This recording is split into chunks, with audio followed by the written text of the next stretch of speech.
శ్రీ పరాభవనామ సంవత్సరం ధనుస్సు రాశి వారికి అర్ధాష్టమ శని ప్రభావం వల్ల దాదాపుగా ఆరోగ్యపరంగా చాలా వరకు కూడా చికాకులు అనేది ఉంటాయి.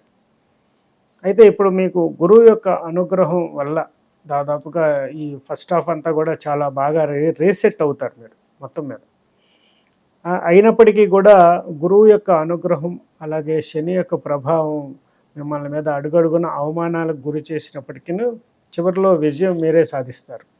అలాగే కోర్టు సంబంధించిన సమస్యలు, ఎప్పటి నుంచో డాక్యుమెంటేషన్ల ప్రాబ్లమ్స్, అలాగే కుటుంబ వ్యవహారాలు, అలాగే మీ యొక్క ఉద్యోగ వ్యాపారాలలో జరుగుతున్న అవకతవకలన్నీ కూడా క్లియరెన్స్ చేసుకొని ఇక్కడి నుంచి కొత్తగా మీరు ముందుకు వెళ్ళటానికి అవకాశం ఎక్కువ ఉన్న సమయం అన్నమాట ఇది. కాబట్టి మీరు దక్షిణామూర్తి స్వామివారిని ఆరాధన చేయటం వల్ల, అలాగే స్ఫటికలింగ పచ్చ మరకత లింగానికి అభిషేకాలు చేయటం, అలాగే రుద్రాక్ష ధారణ చేయటం వల్ల కూడా శుభ ఫలితాలు, కుదిరితే ఒక సాలగ్రామ దానం చేయటం వల్ల కూడా శుభ ఫలితాలు పొందే అవకాశం ఉంటుంది. శుభం భవతు.